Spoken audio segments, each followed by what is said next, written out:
dalam anugerah-Mu, dalam naungan-Mu. Terima kasih Tuhan. Ku dapat merasakan kemuliaan-Mu Tuhan. Kau yang menetapkan, Kau yang mencurahkan, Kau yang mencurahkan kuasa dari tahta-Mu, membangkitkan rohku. Selamanya Kau Tuhanku yang terutama di hidupku. Tak akan ku lepas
bersyukur Bapa untuk hari yang Kau berikan ini Tuhan.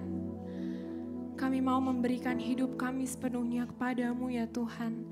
Biar pujian, penyembahan dan pengagungan hari ini hanya tertuju kepadamu. Allah yang besar, Allah yang maha kuasa, Allah yang agung, Allah yang setia, Allah yang luar biasa Tuhan. Terima kasih ya Bapa. Kami juga percaya bahwa hari ini ada sukacita Allah yang melimpah-limpah apapun keadaan hidup kami Tuhan. Tapi sukacita yang daripadamu yang menguatkan setiap kami.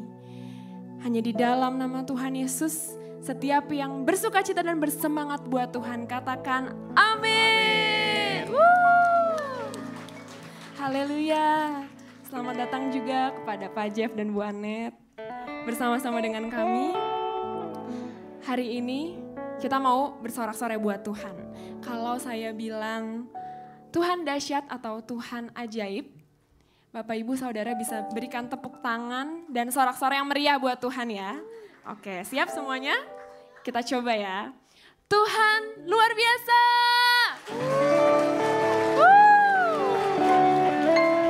Masih bisa lebih keras lagi ya, masih bisa lebih keras lagi. Kita coba lagi. Tuhan dahsyat. Tuhan ajaib. Tuhan baik. Haleluya. Hari ini mari kita datang ke hadirat Tuhan dan bersorak-sorai, menari, menyanyi semeriah mungkin buat Tuhan. Angkat tanganmu bagi namanya.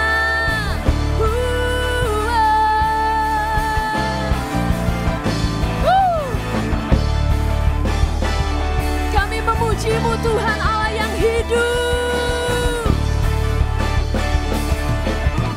Katakan sama-sama semua. Masuk hadirat-Nya dengan hati bersyukur. Masuk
hanya bagi Dia segala pujian, hormat, dan kuasa. Amin. Masih semangat semuanya? Masih punya tenaga? Oke, kita tunjukkan ya. Yuk semuanya sama-sama.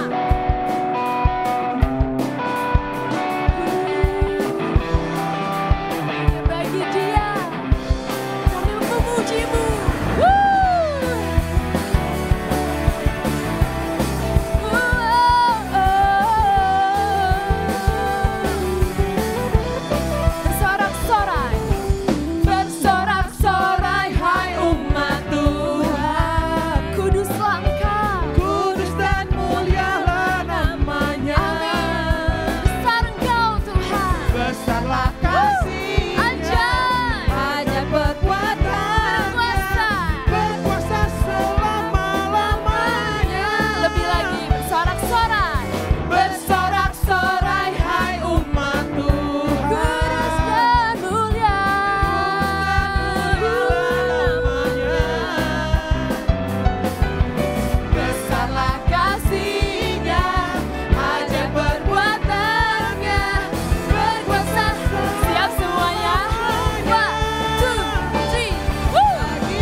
Silakan duduk Bapak Ibu Saudara. Kau dahsyat Tuhan di dalam hidup setiap kami Tuhan. Engkau terlebih dahulu mengasihi kami Tuhan. Engkau terlebih dahulu memberikan teladan bagi setiap kami. Dan firman-Mu mengatakan, sebab biarpun gunung-gunung beranjak dan bukit-bukit bergoyang, tetapi kasih setiaku tidak akan beranjak daripadamu, dan perjanjian damaiku tidak akan bergoyang. Firman Tuhan yang mengasihani Engkau. Kami pegang janji-Mu ini Tuhan. Kami tahu dunia akan berubah Tuhan. Bukan semakin baik tapi semakin buruk ya Bapa. Banyak hal-hal yang kami lihat hari-hari ini Tuhan, yang mungkin bisa membuat kami takut. Tapi kami tahu Tuhan, di dalam Engkau kami tidak akan goyah. Di dalam Engkau kami akan kuat Tuhan untuk tetap berdiri Tuhan. Karena Engkau selalu beserta kami dan tidak pernah meninggalkan kami. Terima kasih Tuhan.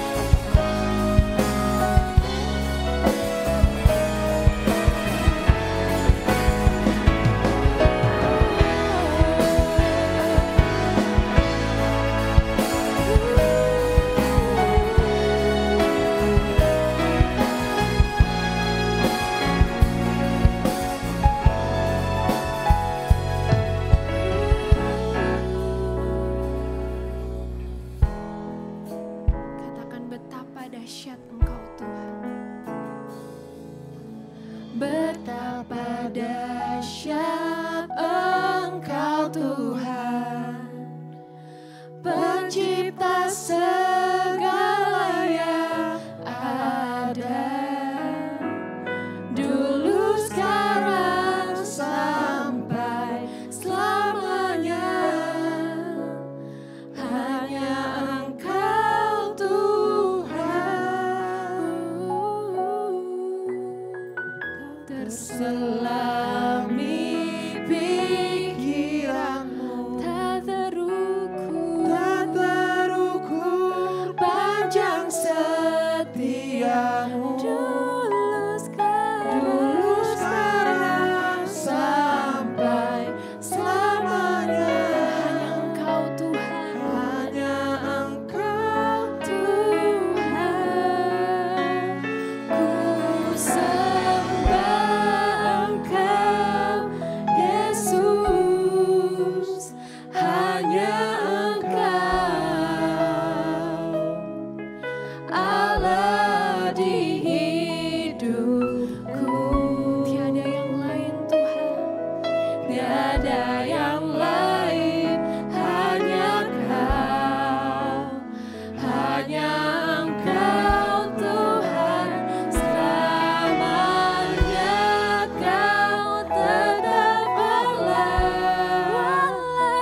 ada di tempat ini.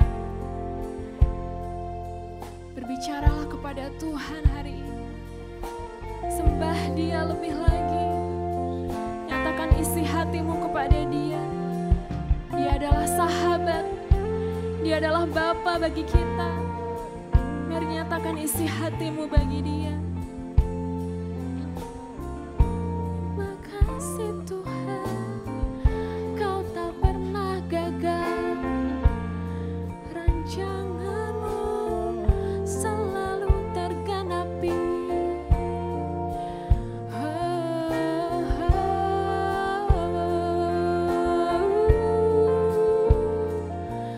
Kami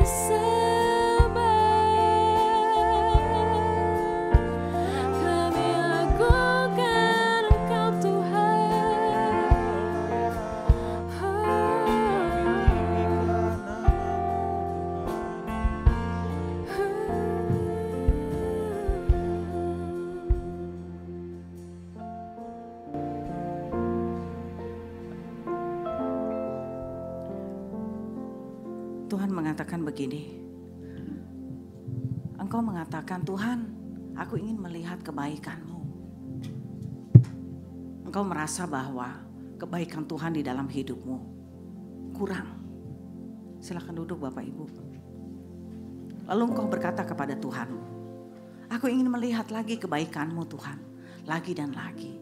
Telah sekian lama hidupku kering. Aku tidak mengalami kasih setiamu. Padahal kasihku tidak pernah beranjak darimu, kata Tuhan. Aku mengasihimu, kasihku tidak pernah gagal. Firmanku mengatakan bahwa aku tidak pernah meninggalkan engkau. Aku tidak pernah membiarkan engkau.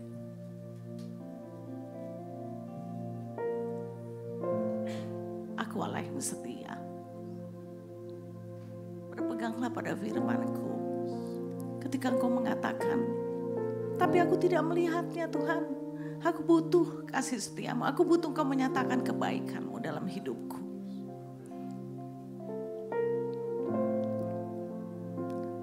Bilangan 14 ayat 28. Demi aku yang hidup, kata Tuhan. Demikianlah firman Tuhan. Bahwasanya seperti yang kamu katakan di hadapanku. Demikianlah akan kulakukan kepadamu. Apa yang engkau lakukan ketika engkau sedang menghadapi pencobaan? Apakah engkau mengucapkan perkataan-perkataan yang baik tentang aku? Bahwa Tuhan, aku tahu bahwa pencobaan-pencobaan yang aku alami tidak melebihi kekuatanku sebagai manusia. Aku tahu engkau Allah yang setia dan adil. Aku tahu bahwa ketika aku dicobai, engkau memberikan kepadaku jalan keluar. Ketika engkau ada berjalan di dalam lembah kekelaman, apa yang engkau lakukan dengan mulutmu? Engkau mengatakan, engkau mulai mengeluh, berkeluh kesah. Itu yang membuat engkau tidak melihat kebaikanku. Bukan aku tidak baik atau kurang baik. Tetapi bukankah firmanku mengatakan, ketika engkau berjalan di dalam lembah kekelaman, Daud mengatakan, aku tidak takut bahaya. Sebab Tuhan menyertai aku. Gak ada Tuhan dan tongkat Tuhan menyertai aku. Itu yang harus engkau perkatakan tentang aku. Ketika engkau dalam kekurangan, apa yang engkau katakan tentang aku? Mana yang engkau janjikan setiap hari? Hujan mana di padang gurun? Mana aku tidak melihatnya? Tapi pernahkah engkau datang kepadaku? Bukankah firmanku mengatakan kadang-kadang engkau dibiarkan serba sedikit karena engkau sedang kuuji imanmu. Tetapi aku akan melihat bagaimana engkau mengatakan tentang aku. Bukankah aku adalah gembalamu? Kenapa engkau tidak mengatakan bahwa aku adalah gembalamu? Tidak akan kekurangan aku. Itulah yang aku ingin dengar darimu. Dalam segala situasi, dalam segala kondisi, dalam segala kesusahan, masa-masa kesesakanmu, engkau tetap percaya kepada aku. Engkau memperkatakan perkataan-perkataan yang baik tentang aku. Itulah persembahan, itulah kurban di hadapanku yang menyenangkan hatiku. Dan ketika engkau, itulah imanmu, engkau sedang menunjukkan kepadaku tentang imanmu kepadaku. Aku percaya Tuhan, dalam segala keadaan engkau tetap baik. Aku akan melihat lagi dan mengalami lagi kebaikanmu lagi dan lagi. Karena itu mulailah perkatakan tentang kebaikan Tuhan dalam segala keadaan, dalam segala situasi yang kau hadapi. Perkatakan lagi kebaikan Tuhan. Maka engkau akan melihat kebaikanku akan membanjirimu, memenuhi hidupmu. Sehingga engkau akan mengalami perjumpaan denganku setiap hari. Dan engkau tahu bahwa aku Allah yang setia, tidak pernah meninggalkan engkau. Aku memegang tangan kananmu dengan yang penuh kuasa untuk membawa engkau kepada kemenangan. Demikian firman Tuhan. Amin.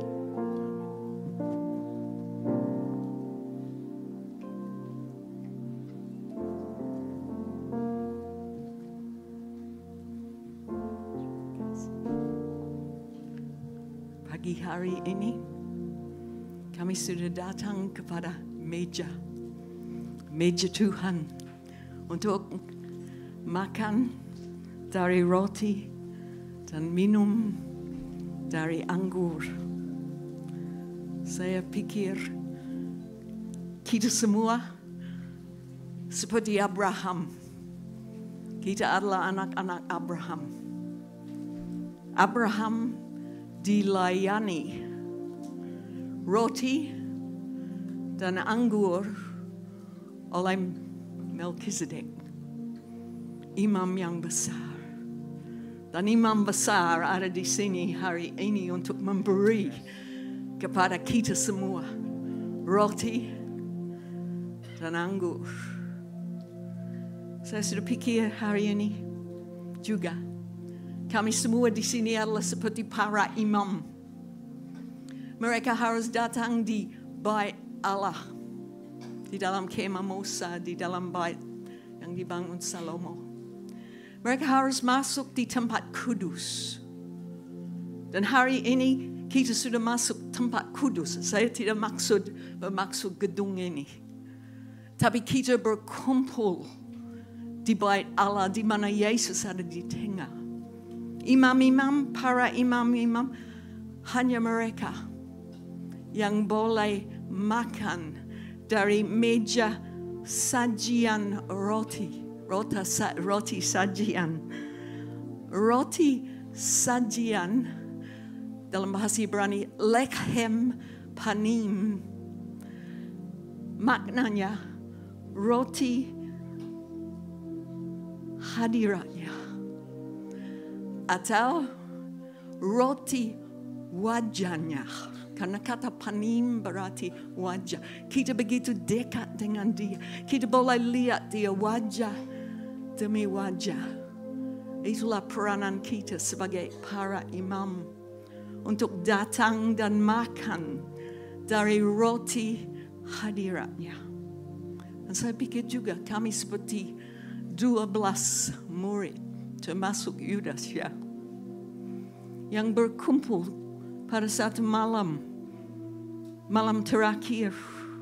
Malam terakhir Yesus makan roti dan minum dengan mereka. Dan dia ambil roti. Dan dia berkata, inilah tubuhku yang dipecahkan karena kamu. Yesus datang sebagai roti kehidupan dari surga. Lahir di rumah roti, bait lehem, rumah roti, supaya dia boleh datang dan menyerahkan kehidupannya, supaya daripada satu tubuh akan timbul satu tubuh yang terdiri dari jutaan orang dari setiap suku, kaum dan bahasa. Dan Yesus berkata malam itu, saya tidak akan makan lagi dengan kamu sampai kita makan di dalam kerajaan Allah. Jadi Paulus berkata, kalau kita makan dan minum, kita ingat akan kematiannya sampai ia datang. Dan di dalam kitab Wahyu kita lihat kita akan dikumpulkan sekeliling takhta.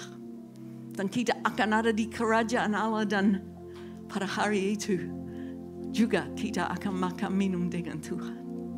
Jadi Tuhan undang kami. Hari ini adalah meja hadiratnya. Untuk makan roti hadiratnya. Dia ada sekitar kami. Kita ada di dalam dia. Dan dia ada di dalam kita. Marilah kita ambil roti ini. Terima kasih Tuhan untuk rotimu. Tubuhmu yang dihancurkan bagi kami.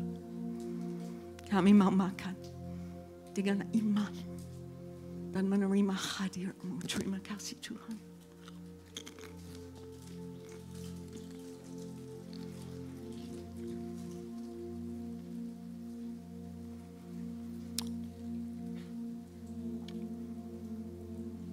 Dan Yesus ambil cawan.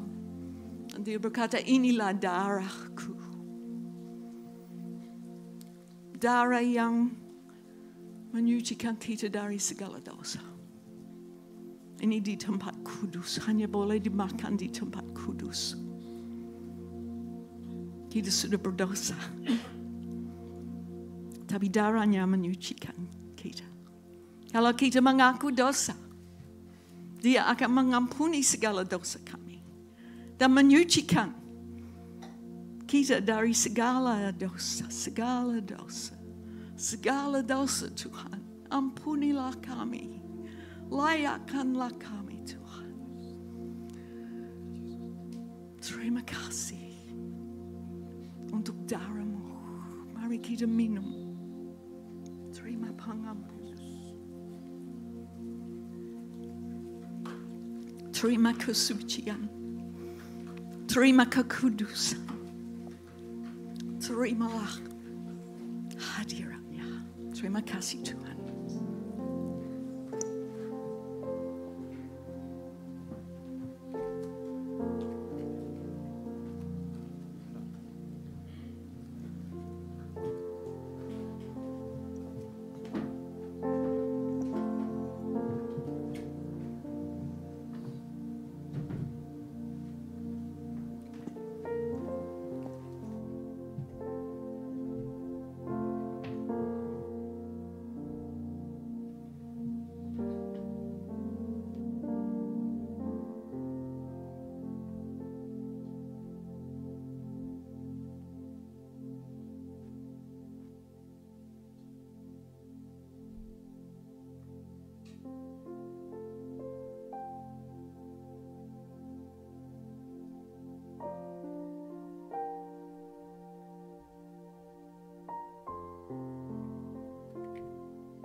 Shalom saudara-saudara. Senyumlah, Yesus mencintai Anda. Sedikit demi sedikit kaki saya sedang pulih, tetapi dokter katakan 2-3 bulan baru sudah betul-betul pulih. Jadi ya, apa boleh buat? Saya harus menjadi orang yang setengah lumpuh untuk kerajaan Allah. Jadi ada orang yang berkata, jadi dengan Pak Jeff punya kaki begitu, apa masih bisa layani? Saya bilang, saya tidak berbicara dengan kaki. Jadi ya, Enet dan saya yang sudah di Indonesia kali ini dari 13 April, seperti hanya kemarin kami mendarat di Denpasar. Dan besok pagi-pagi kami sudah berangkat lagi. Terlalu singkat. Tetapi itu pun kami melanggar izin dari pemerintah Australia untuk keluar dari Australia, ya karena peraturan-peraturan di sana. Tetapi kami tetap belum mau pulang karena kami ke Malaysia dulu untuk minggu ini dan setelah itu kami akan ke Kenya untuk 2 minggu pelayanan seminar-seminar pendeta-pendeta di 2 kota di pedalaman Kenya. Habis itu kami balik ke Australia dan ada pelayanan khusus di antara suku asli di sana yang suku Aborigin yang akan membawa kami di dalam perjalanan di tengah-tengah Australia di bagian utara dan sampai pertengahan sampai ke perbatasan barat. Jadi kami memang tetap sibuk-sibuk. Jadi kalau kita punya hati untuk kerajaan Allah, memang kita selalu akan sibuk. Karena selalu ada pekerjaan. Selalu ada jiwa-jiwa yang perlu dilayani.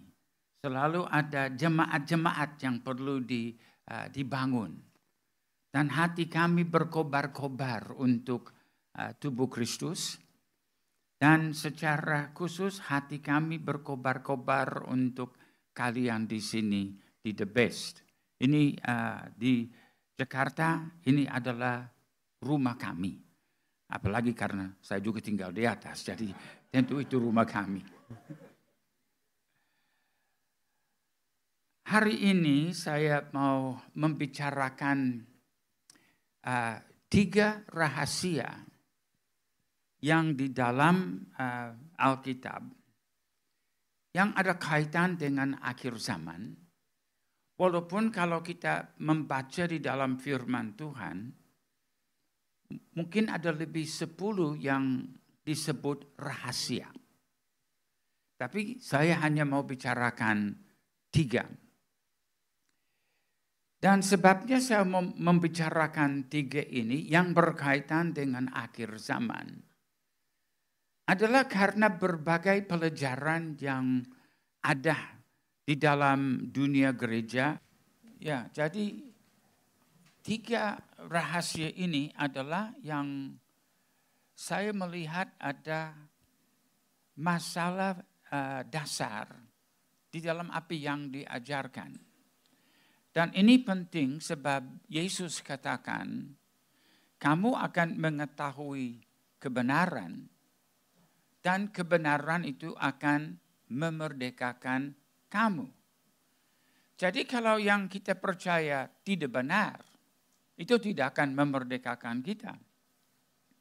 Justru bisa menjadi jerat yang menghalangi kemerdekaan kita. Jadi ketiga hal yang kita akan bicarakan. Yang pertama adalah rahasia bangsa Israel. Yang kedua rahasia bait suci ketiga.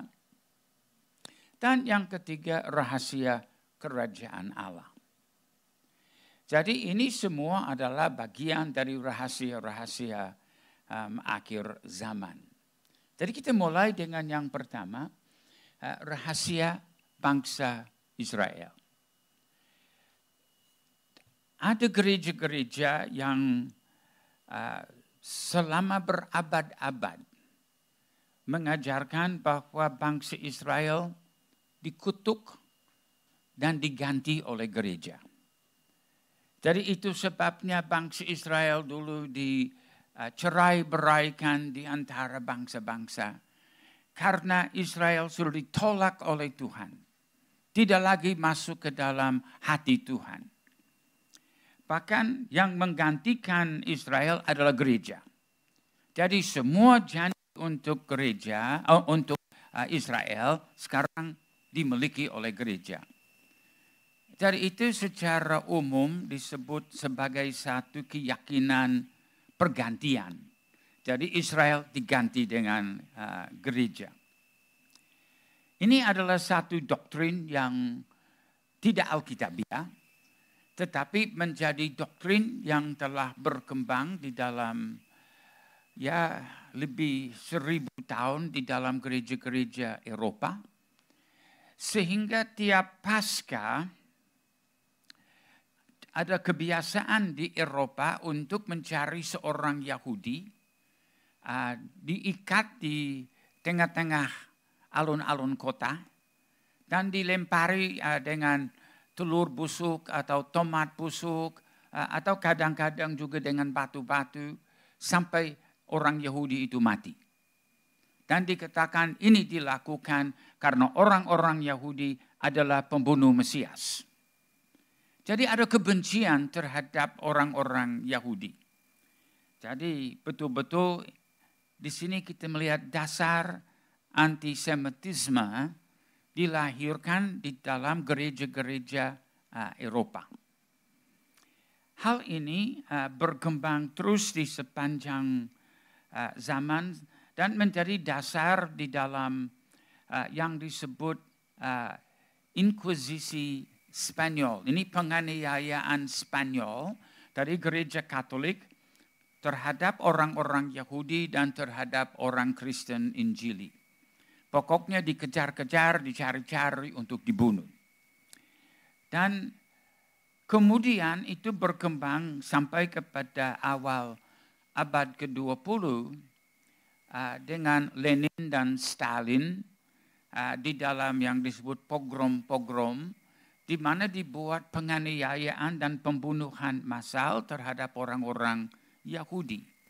Di dalam periode dari awal abad ke-20 sampai kepada sekitar tahun 1950, di Rusia kira-kira 4 juta orang Yahudi dibunuh. Lebih dahsyat lagi adalah pada waktu Perang Dunia Kedua, kalau di Jerman, 22 dari 24 sinode Lutheran, gereja Protestan yang memang adalah gereja terbesar di Jerman pada waktu itu, mendukung Hitler dan kebijakannya untuk memusnahkan orang-orang Yahudi. Sehingga orang-orang Yahudi pada waktu dibawa ke dalam kas untuk dibunuh, yang banyak dipimpin oleh orang-orang Kristen Lutheran yang pakai kalung salib dan membawa orang-orang Yahudi di situ untuk membunuhnya. Nah, saya berhadapan dengan dampak itu pada waktu Annette dan saya belajar bahasa Ibrani di Universitas Haifa di Bukit Karmel. Karena satu hari saya berbicara dengan seorang Yahudi. Dia berkata, kamu Kristen kan? Saya berkata, ya saya Kristen. Dan saya katakan, tapi kami orang Kristen sangat mencintai Israel. Sangat mencintai orang-orang Yahudi. Nah, dia mengejek saya dan berkata, apa kamu mencintai kami seperti orang Ortodoks di Rusia mencintai kami dan membunuh kami? Atau mencintai kami seperti orang Lutheran di Jerman yang mencintai kami dan membunuh kami? Apakah kamu begitu juga? Anggapan mereka adalah orang-orang Kristen sebenarnya bukan sahabat terhadap mereka. Di dalam teologi gereja-gereja di dunia barat khususnya, sampai di awal abad ke-20, sudah dikeluarkan pernyataan-pernyataan mustahil untuk bangsa Israel dipulihkan secara fisik ke Timur Tengah. Nah, pada waktu itu memang ada satu gerakan di antara sejumlah orang Kristen di Inggris yang kemudian menggerakkan hati seorang pejabat tinggi, Lord Balfour, yang kemudian membuat suatu deklarasi di dalam parlemen Inggris. Untuk, ini pada tahun 1917, bahwa harus ada tanah untuk Israel. Tapi gereja-gereja justru yang adalah anti deklarasi itu. Mustahil, tidak mungkin Israel akan dapat dipulihkan ke sana. Apalagi kemudian setelah itu terjadi Perang Dunia Kedua dan keadaan orang Yahudi lebih parah lagi karena sekarang 6 juta orang Yahudi sudah dimusnahkan. Jadi dalam abad ke-20, baik yang di Rusia maupun yang di Jerman, ya tidak terhitung juga, yang dianiaya di ibadah atau di bangsa-bangsa yang lain, ada lebih dari 10 juta orang Yahudi dari mungkin 18 juta orang Yahudi yang ada di dunia. Jadi lebih dari 50% mereka sudah musnah. Tetapi kalau kita membaca di dalam firman Tuhan tidak mempunyai pandangan seperti itu. Jadi di dalam Roma 11 ayat 25, Paulus katakan, sebab saudara-saudara, supaya kamu jangan menganggap dirimu pandai, aku mau agar kamu mengetahui rahasia ini. Jadi ini memang salah satu dari rahasia Allah yang ada di dalam firman.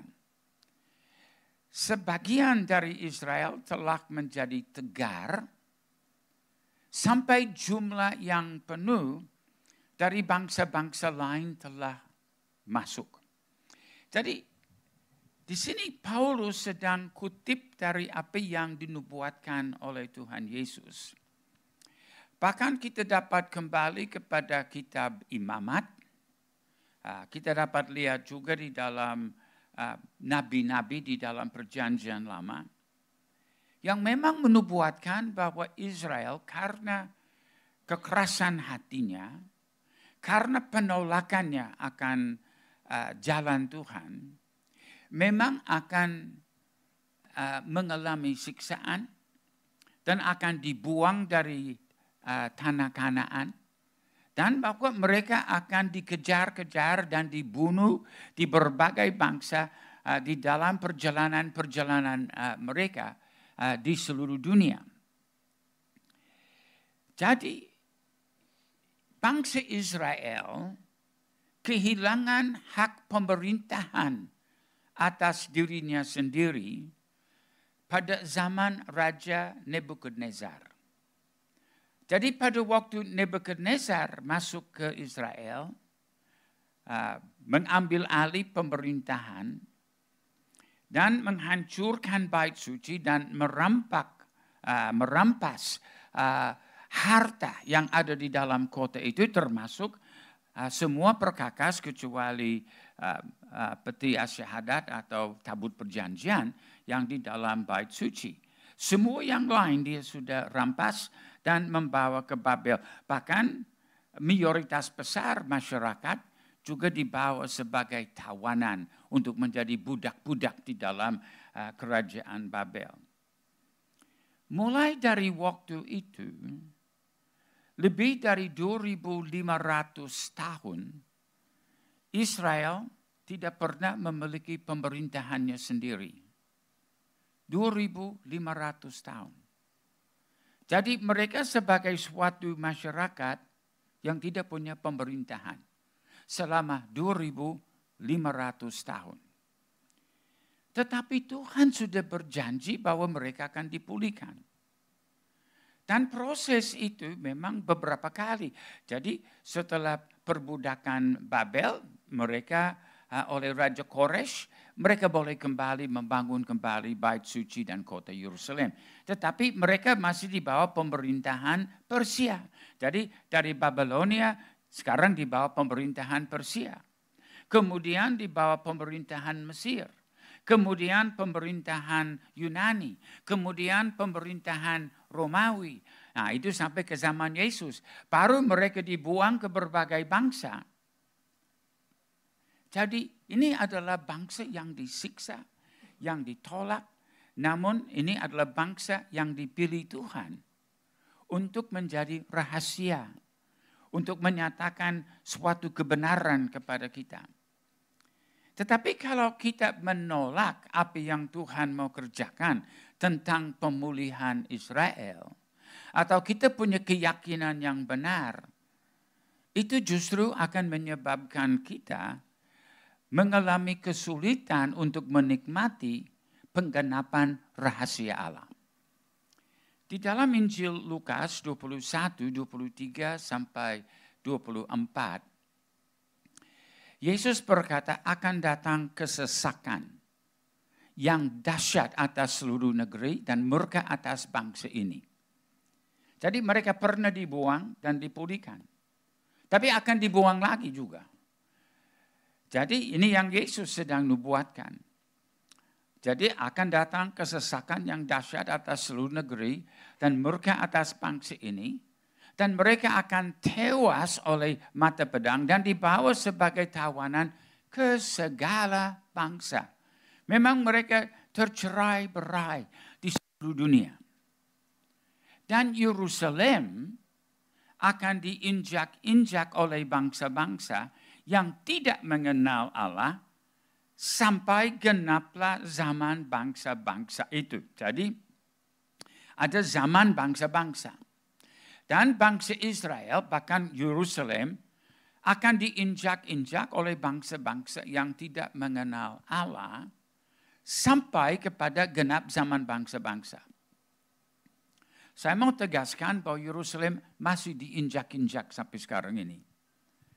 Walaupun Yerusalem sekarang sudah menjadi ibu kota Israel, tetapi Yerusalem asli, karena yang sudah mempunyai parlemen Israel, di mana juga kedutaan dari beberapa bangsa, itu di kota yang baru, bukan di Yerusalem asli.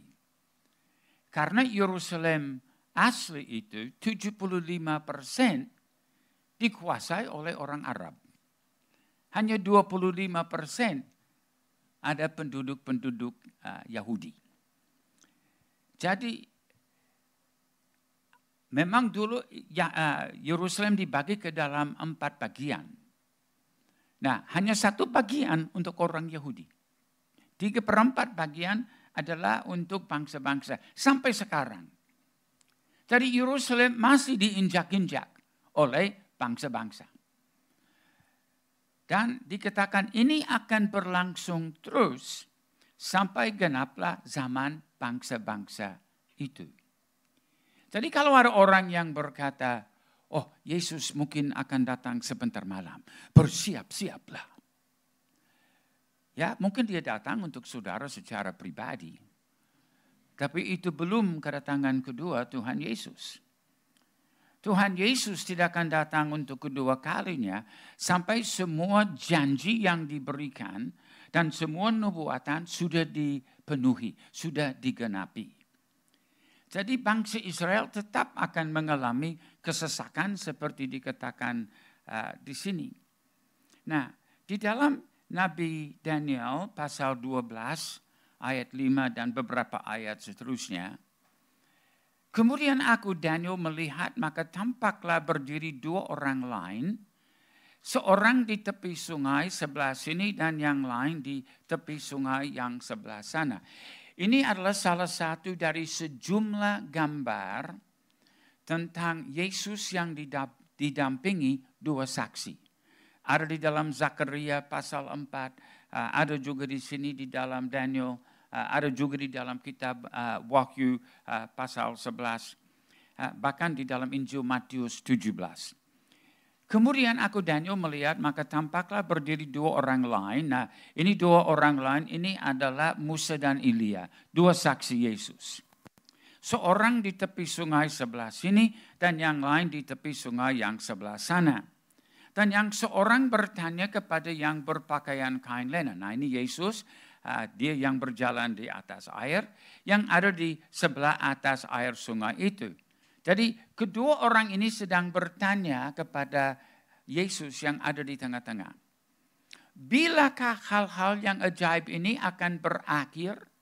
Mereka sedang menanyakan tentang nubuatan Daniel di dalam pasal 9, yang adalah nubuatan tentang 70 kali 7 masa atau juga disebut 70 minggu. 69,5 minggu sudah selesai. Sisa 3,5 tahun. Jadi seperti ditunda sampai akhir zaman. Dan mereka sedang bertanya, bilakah hal-hal yang ajaib ini akan berakhir? Lalu Yesus yang di tengah-tengah itu, lalu kudengar orang yang berpakaian kain lenan yang ada di sebelah atas air sungai itu bersumpah demi Dia yang hidup kekal sambil mengangkat tangan kanan dan tangan kiri ke langit, 1 masa dan 2 masa dan setengah masa atau 3,5 tahun. Dan setelah berakhir kuasa perusak bangsa, yaitu Antikristus yang perusak bangsa yang kudus itu, maka segala hal ini akan digenapi. Jadi tidak akan digenapi sampai akhir zaman Antikristus pada waktu si pemusnah Antikristus itu bersama dengan nabi palsu sudah dilenyapkan. Jadi kita melihat bahwa sudah dinubuatkan akan ada penundaan di antara selesai 69,5 minggu dan setengah minggu yang masih sisa. Jadi kenapa ada penundaan? Nah, dalam Wahyu 10 ayat 6 sampai 7, ya kita baca akhirnya dikatakan tidak akan ada penundaan lagi. Jadi di akhir zaman ini sebagai penutup dari zaman Antikristus, tidak akan ada penundaan lagi. Tetapi pada waktu bunyi sangkakala dari malaikat yang ke-7, yaitu apabila ia meniup sangkakalanya, maka akan genaplah keputusan rahasia Allah. Jadi ada saat di mana hal ini akan digenapi. Jadi bangsa Israel memang kasihan. Ya sebenarnya saya bilang kasihan, tetapi terjadi karena dosa mereka sendiri. Karena penolakan mereka sendiri. Mereka menolak untuk menjadi imamat rajani sampai diganti dengan suku imam.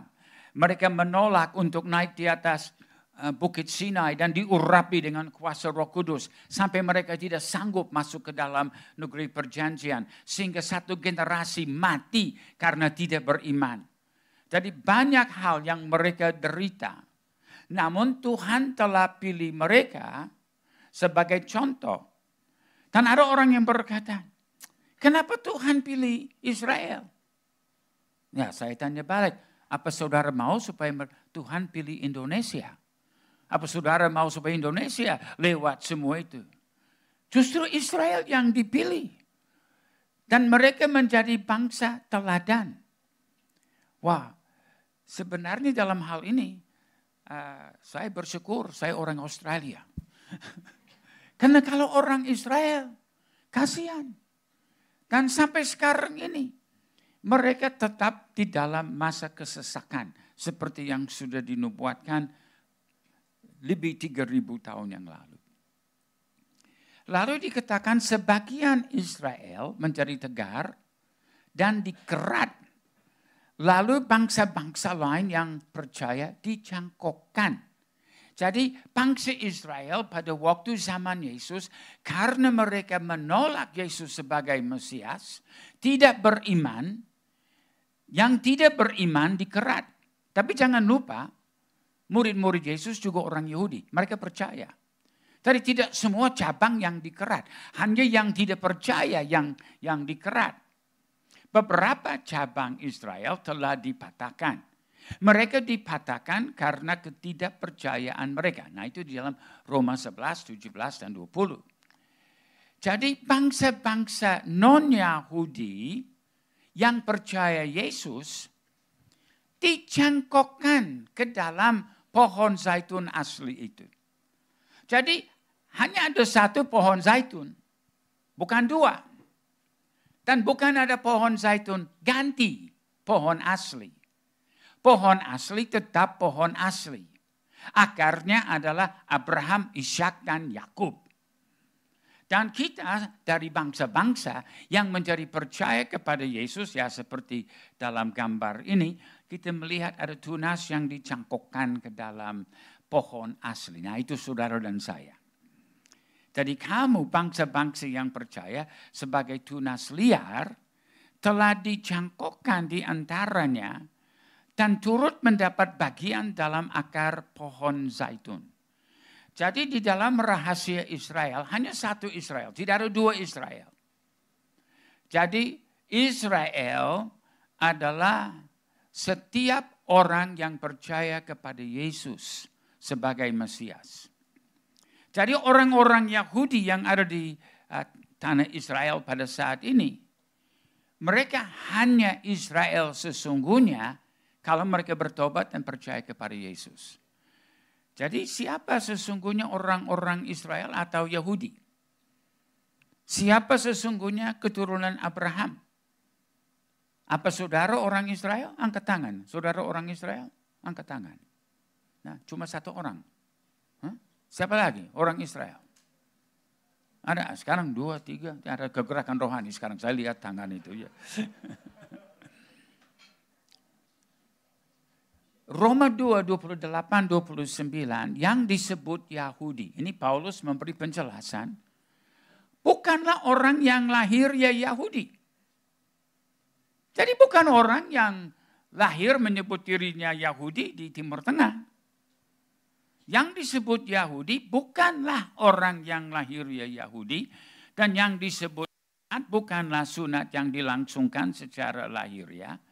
Tetapi orang Yahudi sejati ialah dia yang tidak nampak keyahudiannya. Dan sunat ialah sunat di dalam hati secara rohani. Bukan secara hurufiah. Artinya orang-orang Yahudi yang sejati adalah orang yang lahir baru. Nah, siapa di sini lahir baru? Siapa di sini orang Yahudi sejati? Sekarang sudah lebih banyak. Galatia 6, 15 sampai 29. Sebab bersunat atau tidak bersunat tidak ada artinya.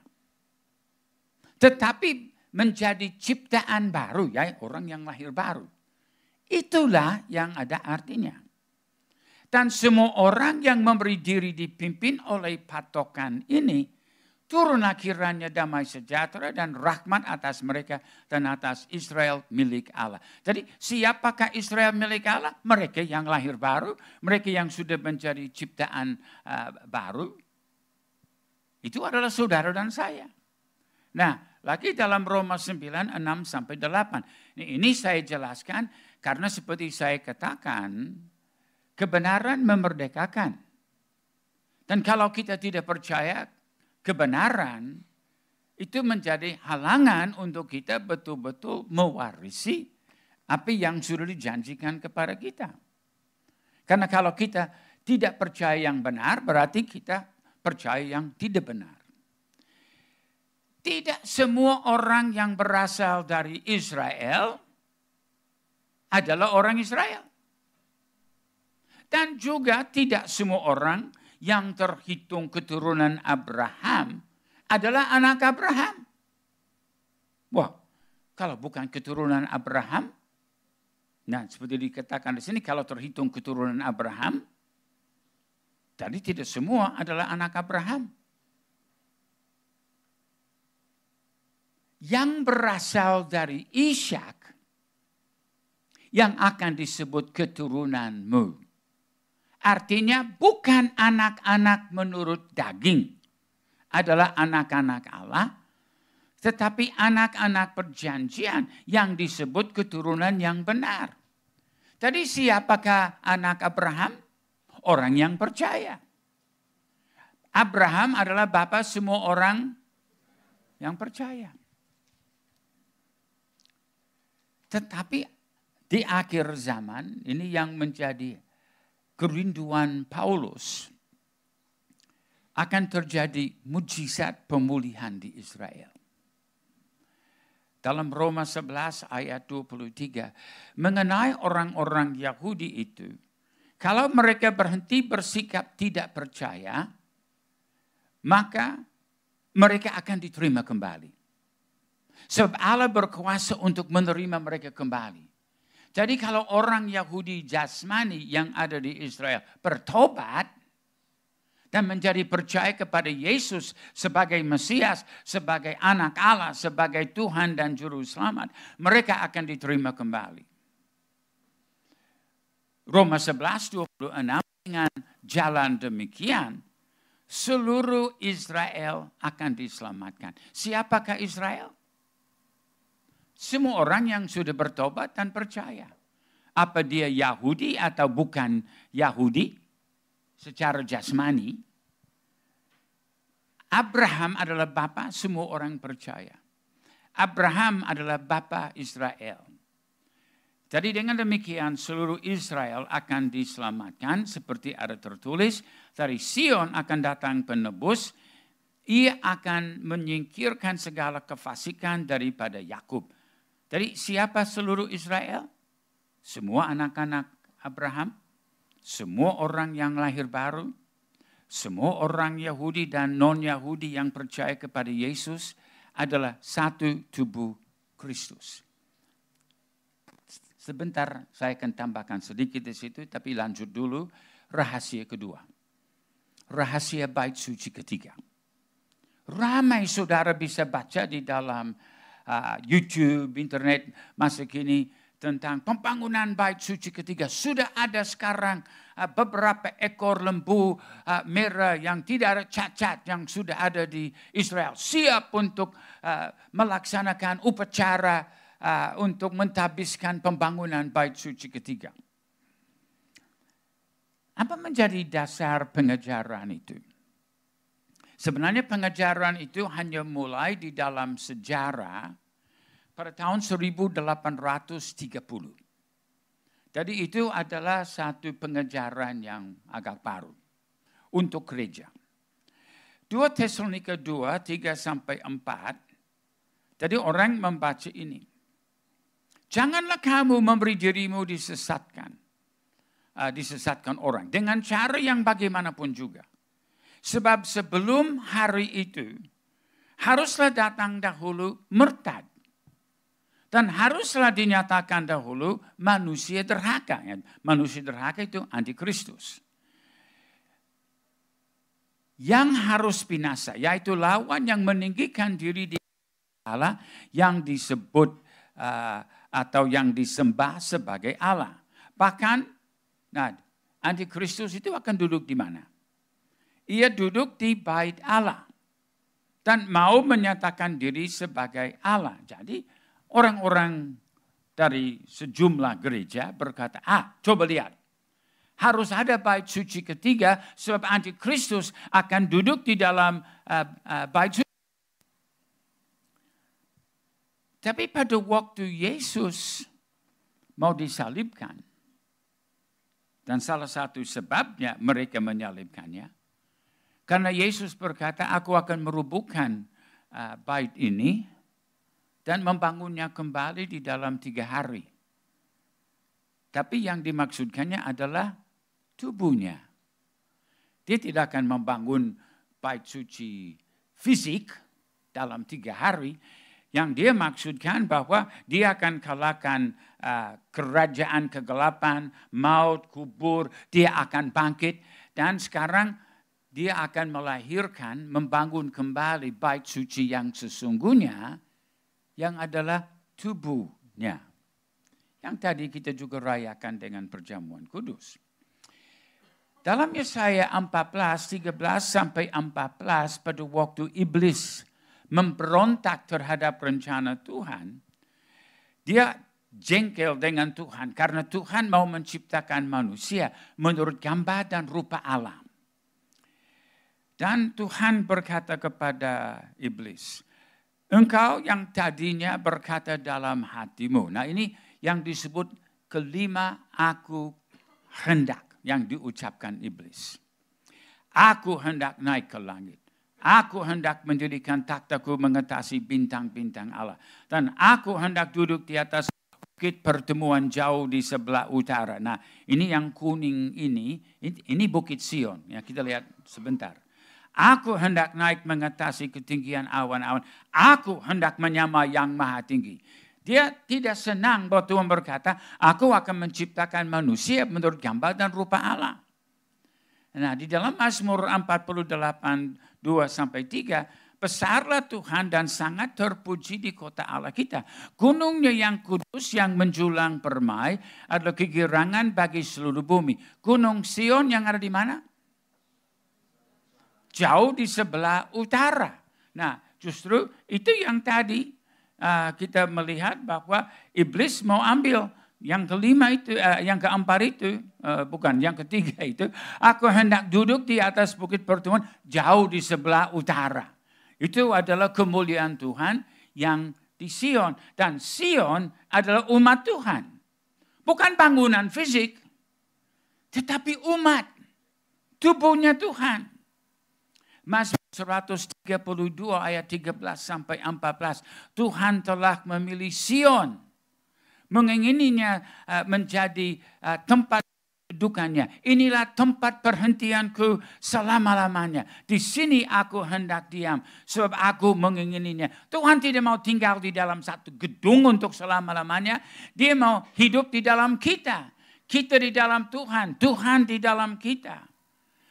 133, 1-14. Alangkah baiknya dan indahnya apabila saudara-saudara diam bersama-sama dengan rukun.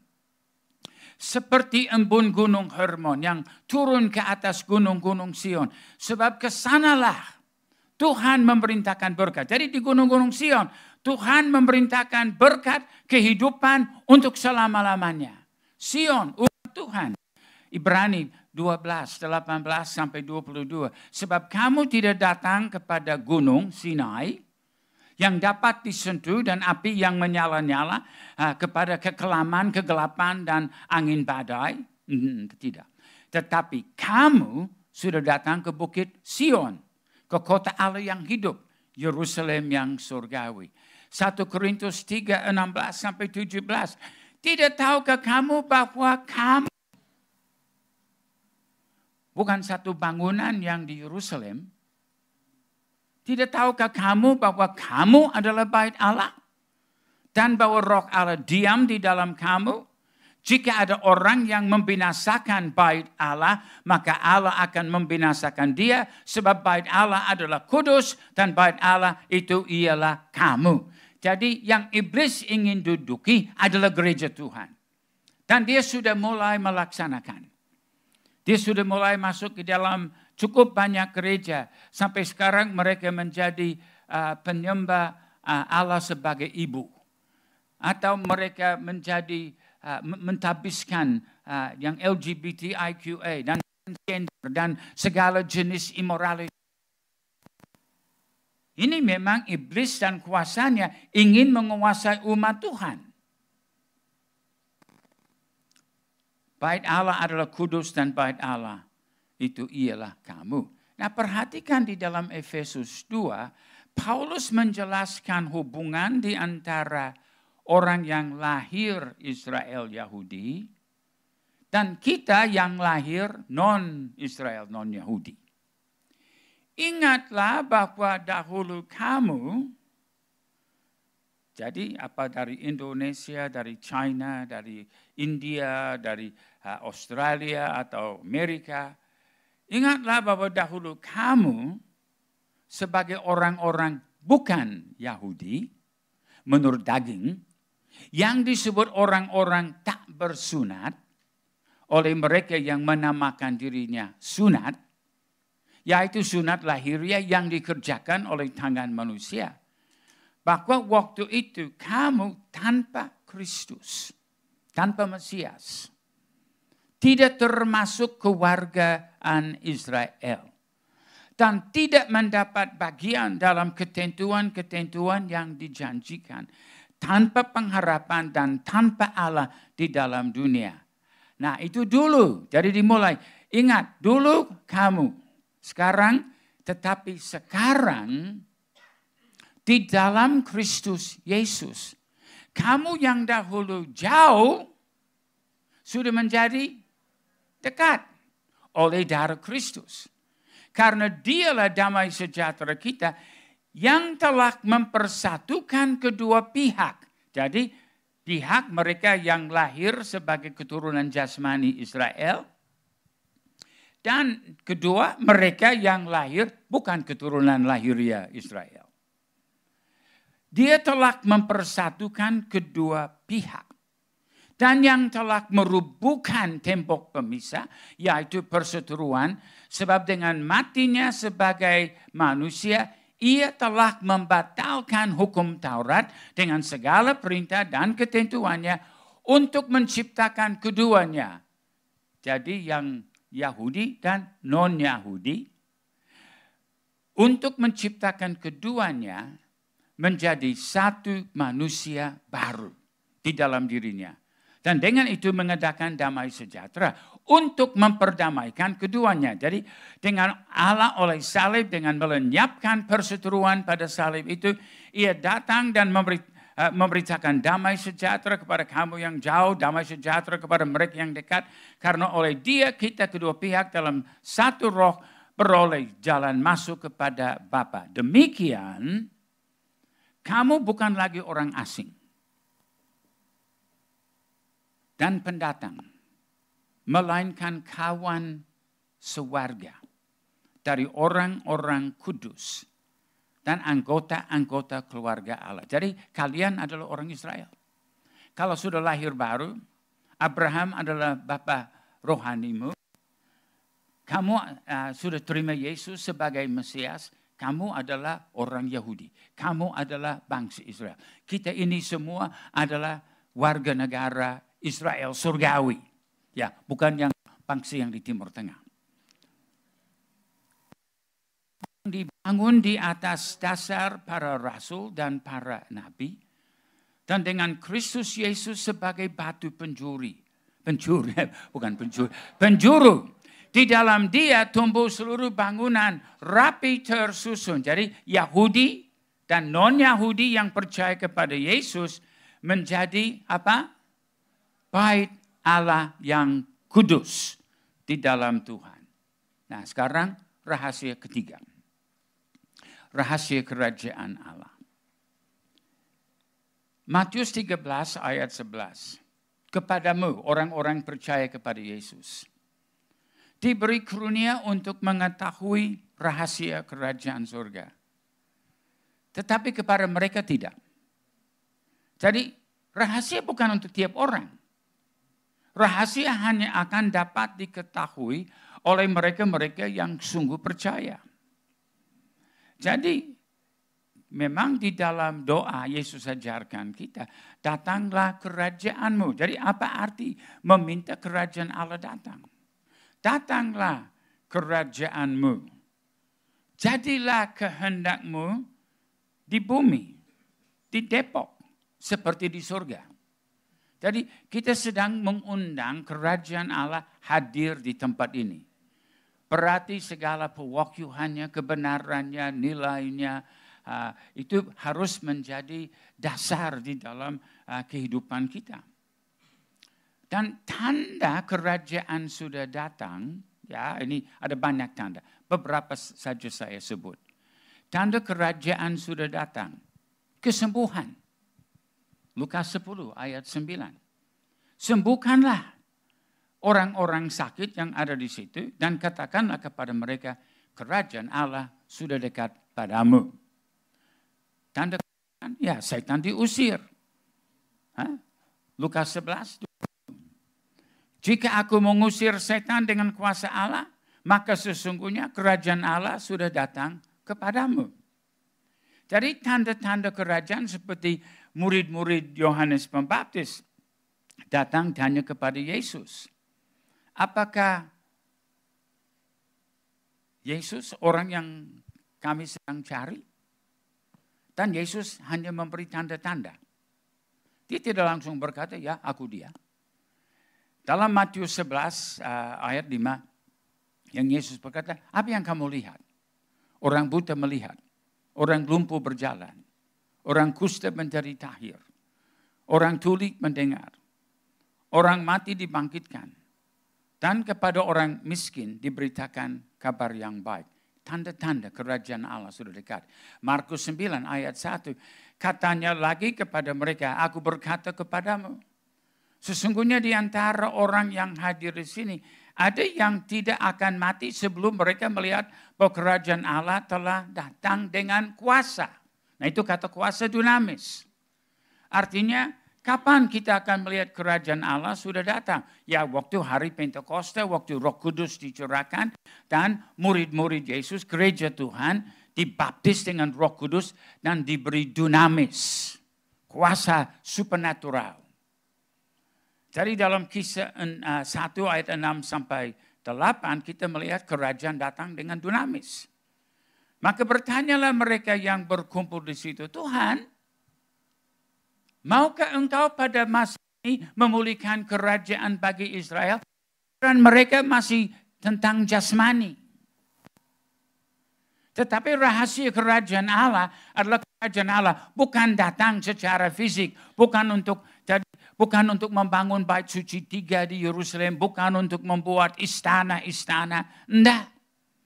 Tetapi untuk menghadirkan urapan dan kuasa Tuhan yang akan menghancurkan kuasa kegelapan, membebaskan orang-orang yang sakit, yang sudah kerasukan, yang di dalam kesusahan.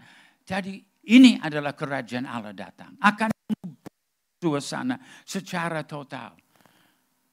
Maukah engkau pada masa ini memulihkan kerajaan Allah? Jawab Yesus, engkau tidak perlu mengetahui masa dan waktu. Yang ditetapkan Bapa sendiri menurut kuasanya. Kisah 1 ayat 8, tetapi kamu, orang-orang percaya, akan menerima dunamis. Kuasa supernatural itu. Kalau Roh Kudus turun ke atas kamu, dan kamu akan menjadi saksiku di Yerusalem dan di seluruh Yudea dan Samaria dan sampai ke ujung bumi. Jadi saya mau tanya kepada kalian, ada berapa tubuh Kristus? Ya, hanya satu. Ada berapa bait Allah? Hanya satu. Ada berapa mempelai wanita? Hanya satu. Ada berapa Israel?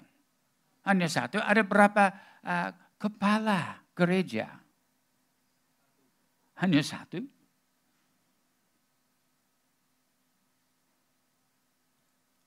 Jadi jangan kita berkata Israel jasmani, Israel rohani. Tidak, hanya satu Israel. Israel sejati. Dan pada waktu Yesus melayani, seperti di dalam Lukas 6. Mereka datang dari Yudea, Yerusalem, Tirus, dan Sidon. Dan itu mereka datang karena dunamis. Karena kuasa Yesus. Lihat di bagian akhir dari ayat itu. Karena ada kuasa dunamis yang keluar daripadanya. Dan semua orang itu disembuhkannya. Ini yang kita rindukan. Supaya rahasia kerajaan Allah nampak di tengah-tengah kita sebagai gereja. Kebenaran memerdekakan. Kalau kita hanya memikirkan kerajaan seperti dunia punya kerajaan-kerajaan, itu tidak akan menciptakan iman. Tapi kalau kita betul-betul memahami rahasia kerajaan Allah, wah, kemerdekaan akan datang. Dari Matius 4, sama, dari Galilea, dari seluruh Syria, dari tempat-tempat yang lain. Mereka datang berbondong-bondong kepada Yesus karena ada kuasa. Ini rahasia kerajaan Allah di dalam gereja. Maka orang banyak berbondong-bondong mengikuti dia. Mereka datang dari Galilea, Decapolis, Yerusalem, Yudea, dan dari seberang Yordan. Seberang Yordan itu wilayah Arab. Kenapa mereka datang? Dalam Markus 5:30 ada tenaga dunamis yang keluar daripadanya. Jadi rahasia kerajaan Allah adalah satu transformasi yang terjadi di dalam setiap anggota jemaat. Bukan cuma bisa berbahasa lidah. Itu cuma tanda bahwa Roh Kudus sudah tiba. Dia ketok di pintu dan berkata, aku telah tiba. Itu cuma tanda. Bukti bahwa Roh Kudus sekarang mendiami hidupmu adalah kamu menerima dunamis. Dan kamu bisa mendoakan orang sakit dan melihat mereka sembuh. Orang yang kerasukan, saudara bisa membebaskan mereka. Saudara dapat melakukan mujizat-mujizat Tuhan. Ini rahasia. Kalau kita percaya kebenaran memerdekakan kita. Dan saya ingin melihat di antara jemaat kita, keseluruhan jemaat di sini, mengalami dan mempraktekkan dunamis di dalam hidup mereka itu. Nah, banyak nubuatan. Nah, ini yang agak menarik pada saat ini. Di dalam Timur Tengah memang sudah beberapa tahun yang lalu ini kacau. Dan kita lihat di dalam nubuatan Yesaya 19. Dikatakan Tuhan akan menyatakan diri kepada orang Mesir. Dan orang Mesir akan mengenal Tuhan. Nah, kalau baca dengan lengkapnya, saudara akan melihat bahwa murka Tuhan juga akan mengacaukan Mesir. Tapi akan terjadi kegerakan rohani besar. Tuhan akan menampakkan diri kepada orang Mesir. Dan orang Mesir akan mengenal Tuhan. Pada waktu itu akan ada jalan raya dari Mesir ke Asyur. Dulu ISIS mau membuat jalan raya dari Asyur ke Mesir. Ya, Asyur itu wilayah Syria, Irak, Lebanon, ya bagian utara dari Israel. Jadi mereka mau membuat jalan raya. Tapi Tuhan berkata akan ada jalan raya sehingga orang Asyur dapat masuk ke Mesir dan orang Mesir ke Asyur dan Mesir akan beribadah bersama-sama Asyur. Tapi perhatikan, Asyur sudah menjadi percaya kepada Yesus. Tuhan menyatakan diri kepada orang Mesir dan orang Mesir akan mengenal Tuhan. Akan terjadi kegerakan rohani besar di Mesir. Dan orang-orang Asyur dari Irak, Iran, Lebanon, Syria, mereka semua akan beribadah bersama. Wow, satu kesaksian ajaib, kerajaan Allah sudah datang. Pada waktu itu, Israel akan menjadi yang ketiga. Di samping Mesir dan di samping Asyur. Dari sekarang kita lihat kegerakan rohani besar itu yang akan terjadi dengan manifestasi kerajaan Allah pada akhir zaman. Kegerakan rohani maha besar akan terjadi di Timur Tengah. Jadi apa yang sedang terjadi sekarang, kekacauan misalnya dengan Iran dan Syria dan Lebanon dan Irak dan yang lain-lain itu. Ini cuma persiapan. Mengacaukan mereka sampai akhirnya mereka bertobat dan mau percaya kepada Yesus. Sampai Tuhan nyatakan, diberkatilah Mesir, umatku. Oh, saya suruh pikir gereja adalah umat Tuhan. Mesir, Tuhan berkata umatku, ya karena mereka sudah kenal Tuhan. Mereka sudah bertobat. Mereka telah mengalami kegerakan rohani besar. Dan Asyur, Iran, Irak, Lebanon dan bangsa-bangsa itu buatan tanganku.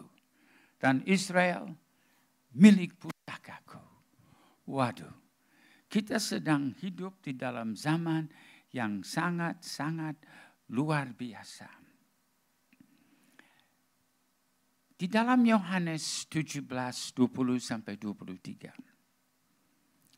Kita melihat Yesus berdoa untuk yang mustahil. Aku berdoa, tetapi juga untuk orang-orang yang percaya kepadaku oleh pemberitaan mereka. Supaya mereka, jadi gereja Tuhan. Jadi mereka yang menjadi percaya dari pemberitaan gereja mula-mula. Supaya mereka semua menjadi satu. Sama seperti engkau ya Bapa di dalam aku dan aku di dalam engkau. Agar mereka juga di dalam kita. Jadi apa sebabnya Yesus berdoa supaya gereja Tuhan menjadi satu. Supaya tubuh Kristus bersatu. Kalau kita percaya kerajaan Allah, ini adalah salah satu bagian inti di dalam kerajaan Allah. Kita harus mempunyai hati kesatuan. Bukan untuk bagaimana kita memegahkan gereja kita di atas gereja yang lain. Kita mau supaya semua gereja diberkati Tuhan. Kadang-kadang ada orang mendengar gereja di sana sedang diberkati. Kita merasa cemburu. Jangan cemburu. Bersyukurlah. Dan berdoa, Tuhan kirim itu berkat ke sini juga. Supaya mereka semua menjadi satu. Sama seperti engkau ya Bapa di dalam aku dan aku di dalam engkau. Agar mereka juga di dalam kita. Supaya dunia percaya. Ini adalah sebabnya Tuhan mau kita bersatu. Sebab ini adalah suatu tanda kemustahilan yang akan menjadi realita pada akhir zaman. Ini rahasia kerajaan Allah. Hanya satu kerajaan. Dan hanya satu raja. Dan hanya satu umat. Satu tubuh.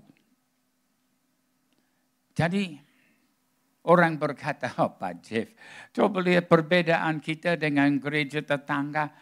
Itu mustahil untuk kita bisa bersatu. Ada yang percaya begini, ada yang begini, ada yang begitu. Mustahil untuk kita bersatu. Ya. Pada tahun 1939 sampai 45, Perang Dunia Kedua di Jerman, dengan Nazi, dengan Hitler, sudah 6 juta orang Yahudi yang dibunuh. Hitler mempunyai program memusnahkan bangsa Israel. Tetapi waktu awal 45 Hitler sudah tahu mereka akan kalah. Jadi dia membuat persiapan untuk kekalahan mereka. Dengan memberi perintah. Percepat pembunuhan orang Yahudi. Musnahkan mereka secepat mungkin. Jadi di dalam semua tempat camp-camp di mana pemusnahan sedang terjadi. Mereka mempercepat pemusnahan orang Israel. Kayak di Auschwitz. Ya, itu memang tempat yang paling banyak dibunuh. Jadi di awal tahun 45. Seandainya kita bisa berbicara dengan orang Yahudi di dalam Auschwitz. Dan kita berkata, Pak, jangan putus asa. 3 tahun depan Israel akan menjadi negara terhormat, diakui seluruh dunia lewat PBB. Itu orang pasti akan berkata, engkau daripada aku, penyiksa. Apa kamu tidak tahu sudah 2.500 tahun kami tidak punya pemerintahan. Kami sudah dikejar-kejar dari bangsa ke bangsa dan kami dibunuh dan dikejar kemana-mana. Jangan menyiksa kami dengan kata-kata begitu. Untuk mereka seperti mustahil. Tetapi bulan Mei tahun 48, Israel diproklamirkan bangsa merdeka oleh PBB. Tuhan hanya pakai 3 tahun untuk melakukan mujizat yang mustahil untuk manusia, mustahil untuk orang-orang Israel. Tetapi Tuhan mengerjakannya. Setelah 2.500 tahun Israel menjadi bangsa merdeka. Bangsa lahir, bangkit kembali dari maut. Dan Tuhan sudah bernubuat dalam Yesaya 60 ayat 22. Yang paling kecil akan menjadi kaum yang besar dan yang paling lemah akan menjadi bangsa yang kuat. Aku Tuhan akan melaksanakannya. Dengan segera. Pada waktunya. Tuhan sudah mempunyai rencana untuk menghadirkan kerajaannya. Dan anak-anak kerajaan adalah saudara dan saya. Kita yang di the best harus meyakini kebenaran firman Tuhan ini. Roma 9:28. Sebab apa yang telah difirmankannya akan dilakukan Tuhan. Jangan saudara katakan saudara tidak sanggup. Memang saudara tidak sanggup. Itu sebabnya Tuhan akan lakukan. Akan dilakukan Tuhan. Kita hanya menjadi mitranya, hambanya. Akan dilakukan Tuhan. Orang bilang, oh itu nanti di surga. Bukan. Akan dilakukan Tuhan di mana? Di atas bumi. Sempurna. Dan segera. Akan terjadi percepatan. Dan kalau kita lihat keadaan dunia pada saat ini. Dunia sedang meningkat di dalam bahaya dan kekacauan. Itu justru harus mendorong iman kita lebih dekat kepada Yesus. Lebih banyak belajar dan meyakini kebenaran firman. Sebab kita hidup pada zaman penggenapan segala kebenaran ini. Jadi ini 3 rahasia yang saya kemukakan kepada saudara hari ini. Rahasia bangsa Israel. Saudara adalah orang Israel kalau saudara sudah percaya kepada Yesus. Rahasia bait suci ketiga, tubuh Kristus adalah bait suci ketiga. Bukan satu bangunan fisik yang di Yerusalem. Kalau kita bangun bangunan fisik di Yerusalem dan memperlakukan hukum Taurat lagi, itu penghinaan terhadap salib Yesus. Karena satu korban Yesus di kayu salib menghapuskan dosa untuk selama-lamanya. Kalau mau kembali kepada sistem hukum Taurat dan hewan-hewan, itu menghina korban Yesus. Dan rahasia kerajaan Allah dengan kuasanya yang akan membawa tuaian yang maha besar. Kita harus mengimani kuasa kerajaan Allah sudah ada sekarang. Dan sekarang Tuhan mau nyatakan kuasa itu di dalam gerejanya. Di dalam beberapa tahun ke depan ini, kita akan melihat di mana-mana spontan kegerakan rohani akan terjadi. Sebulan lalu di Palu, 51.200 orang kumpul di dalam lapangan untuk menyembah Yesus. Seminggu kemudian di Kendari, Sulawesi Tenggara, di dalam lapangan masjid ada 22.000 orang berkumpul dan menyembah kepada Tuhan Yesus. Kalau saudara sudah melihat di dalam Facebook dan Twitter, di berbagai bangsa di dunia pada saat ini, puluhan ribu di sana, ada 100.000 di sana, anak-anak muda sedang bangkit. Karena Roh Kudus sedang mempersiapkan generasi akhir zaman. 3 rahasia ini kita perlu gali, pelajari, yakini. Sebab ini adalah masanya. Hal-hal ini akan digenapi. Kebenaran akan memerdekakan kita. Jadi mari kita menggali dan meyakini kebenaran-kebenaran firman Tuhan. Dan semua orang percaya berkata, amin. Mari kita berdoa. Bapa Surgawi, kami datang kepadamu di dalam nama Tuhan Yesus Kristus. Kebenaran-kebenaran firman Tuhan yang mempersiapkan kami untuk menghadapi akhir zaman. Ada banyak rahasia yang Engkau berikan. Tapi kalau 3 ini kami dapat fahami dan yakini dan praktekkan. Ini akan membawa suatu perubahan besar. Di dalam jiwa kita masing-masing. Di dalam persekutuan kita. Di dalam penginjilan kita. di dalam pelayanan kita, di dalam rumah tangga kita. Sebab Tuhan kami yakin ini masanya. Dan kami tidak mau menjadi penonton terhadap apa yang Engkau akan kerjakan. Kami mau menjadi orang yang aktif di dalamnya. Roh Kudus, jamahlah kami. Lahirkan kebenaran tentang rahasia Israel di dalam kami. Lahirkan di dalam kami, Tuhan, tentang rahasia bait suci yang sesungguhnya. Bahwa kamilah bait suci-Mu. Dan lahirkan ke dalam hati kami rahasia kebenaran kerajaan Allah. Datanglah kerajaan-Mu. Jadilah kehendak-Mu di Jakarta seperti di surga. Di dalam nama Yesus kami berdoa. Amin dan amin.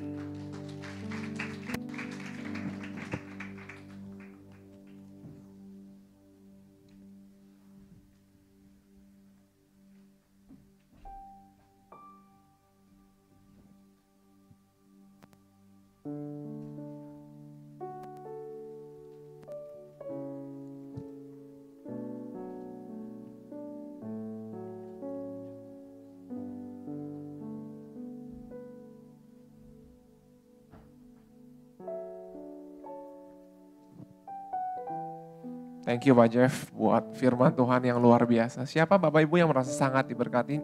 Saya pribadi belajar banyak hari ini. Ya, mejanya digeser, padahal saya juga mau duduk kayak Pak Jeff. Thank you ya Pak Jeff. Sekali lagi, rahasia kita sebagai bangsa Israel, semua kita. Rahasia yang kedua kita sebagai bait suci. Dan rahasia ketiga mengenai kerajaan Allah. Itu. Nah jadi Bapak Ibu, kita sebentar akan pengumuman, mungkin video bisa ditayangkan.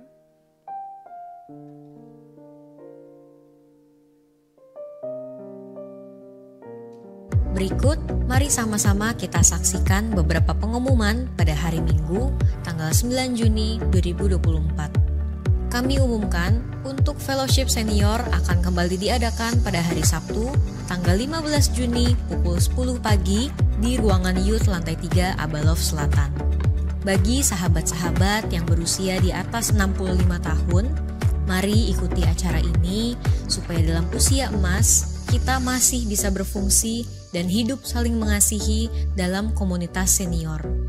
Bagi Bapak Ibu yang ingin bergabung dalam acara ini, silakan mendaftarkan diri ke meja usher atau ke nomor WhatsApp kantor sekretariat di nomor berikut 0813 9509 6915. Jemaat yang terkasih dalam Kristus, jangan lupa siapkan hati dan waktu kita untuk hadir pada ibadah Abalov Selatan di hari Minggu, tanggal 16 Juni 2024 untuk mendengarkan pesan dari Penatua Abalov Barat, Pastor Darwin Liang.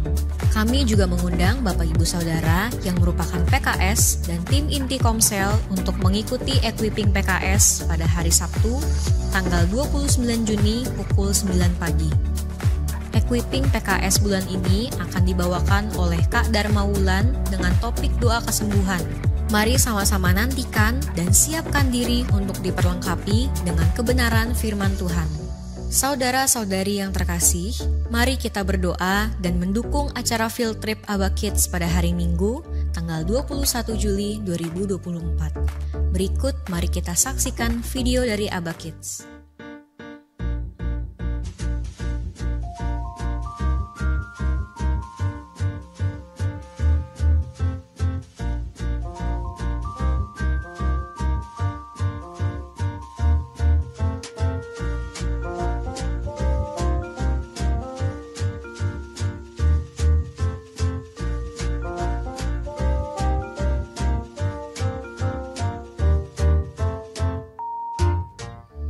Mari memberikan persembahan yang terbaik dan sama-sama mendukung pekerjaan serta pembangunan di rumah Tuhan. Kami telah menyediakan barcode persembahan yang bisa Anda scan dan ditayangkan di layar, serta di kursi-kursi jemaat. Kami sangat menghargai setiap bentuk dukungan dari Anda semua.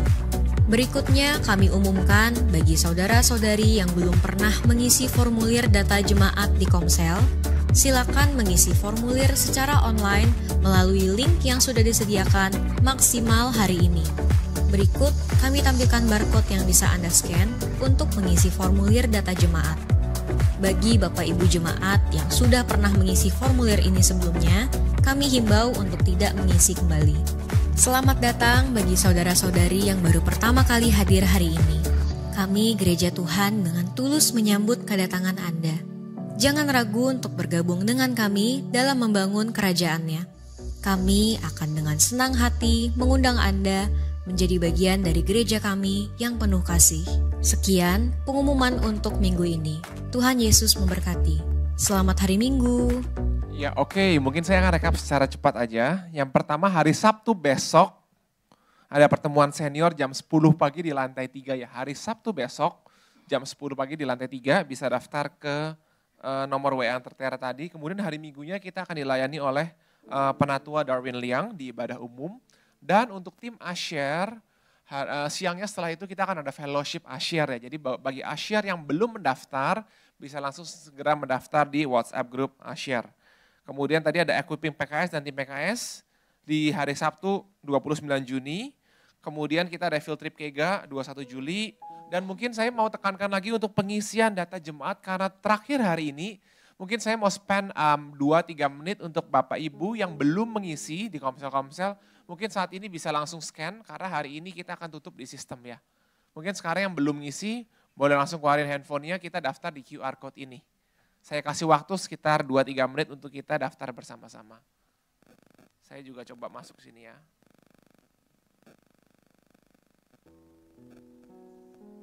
Coba kita scan dulu QR code-nya, kemudian akan masuk di sistem. Nah di situ Bapak Ibu bisa ngisi nama, tempat tinggal, tanggal lahir, Komsel, dan lain sebagainya. Sekali lagi bagi Bapak Ibu yang belum mengisi data jemaat, karena ini hari terakhir, saya berikan waktu sekarang sekitar 2-3 menit untuk kita bisa sama-sama mengisi.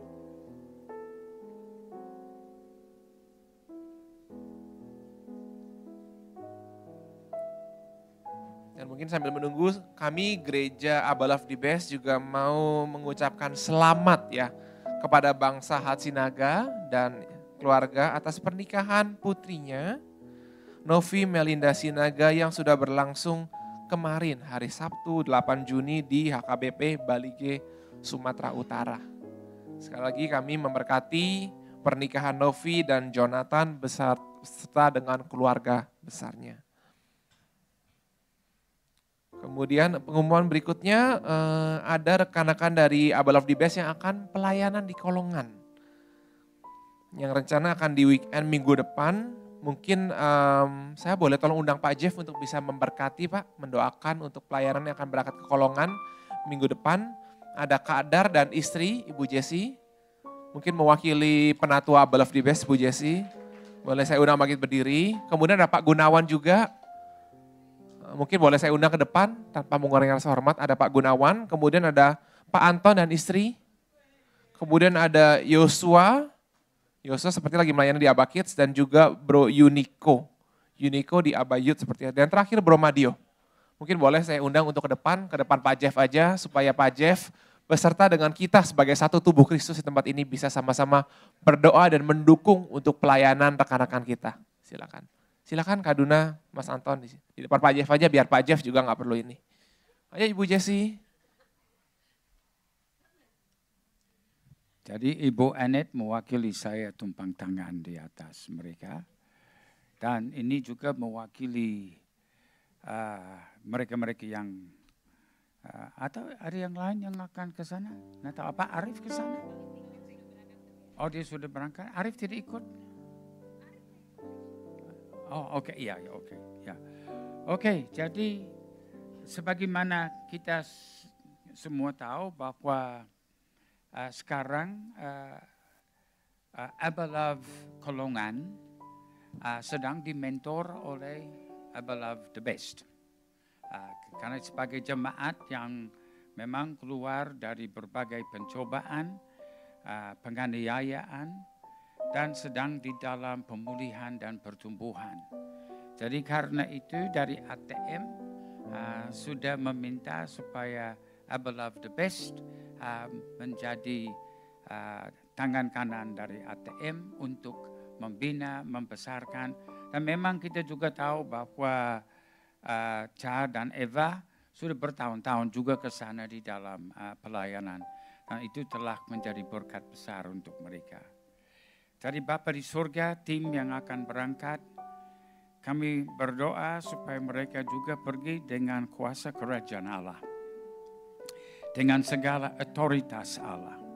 Dengan segala urapan. Supaya Tuhan mereka akan melihat kuasa-Mu bekerja di dalam diri mereka dan menjadi impartasi kepada masyarakat di sana. Bahkan kami berdoa supaya Tuhan hikmat di dalam pembinaan dan persiapan pemimpin-pemimpin lokal di antara mereka boleh terjadi. Supaya di dalam perjalanan tim ini mereka nanti dapat kembali dengan bersukacita karena Engkau telah menyertai mereka, memberkati mereka di dalam mempersiapkan satu langkah maju di dalam tubuh Kristus. Terima kasih Tuhan. Kami mengutus tim ini pergi di dalam nama Tuhan Yesus Kristus. Dan semua orang percaya berkata, amin, beri kemuliaan kepada Tuhan. Thank you Pak Jeff. Saya nggak tahu kenapa Bu Duna dan Bu Jessi ketawa-ketawa padahal kita semua serius. Tapi saya yakin mereka pergi dengan hati yang penuh sukacita. Amin. Nah terakhir ada Bapak Ibu jemaat yang pertama kali hadir di tempat ini. Kalau ada kami sangat welcome untuk bisa langsung ke Asyar karena kami ingin mengenal lebih lanjut. Dan kalau belum bergereja kami welcome Bapak Ibu untuk bisa bergereja bersama dengan kami semua di sini. Baik, sebentar kita akan mengakhiri ibadah kita hari ini. Saya undang Bapak Ibu semua bisa bangkit berdiri. Bapak, kami bersyukur buat ibadah siang hari ini, buat setiap kebenaran firman Tuhan yang Kau bukakan melalui hamba-Mu Pak Jeff. Kesehatan-Mu menyertai, hikmat, marifat, kebijaksanaan-Mu menyertai, kekuatan yang daripada-Mu menyertai Pak Jeff, Bu Anet, dan keluarga untuk Engkau pakai lebih dan lebih lagi di akhir zaman ini Bapak. Biar semua jemaat di tempat ini kami berdoa ada kekuatan yang baru, ada kesatuan hati yang baru. Bukan hanya Abba Love the Best, tapi juga seluruh gereja-gereja dimanapun itu. Biar Engkau boleh selalu diberkati hari ini, minggu ini, dan juga ke depannya. Engkau dipakai terus menjadi duta-duta kerajaan Allah. Supaya dunia tahu seberapa besar nama Tuhan dan banyak jiwa boleh dimenangkan lewat sentuhan tangan-Mu, lewat setiap kesaksian hidup-Mu. Di dalam nama Tuhan Yesus kami berdoa. Amin. Selamat hari Minggu Bapak Ibu, Tuhan Yesus memberkati.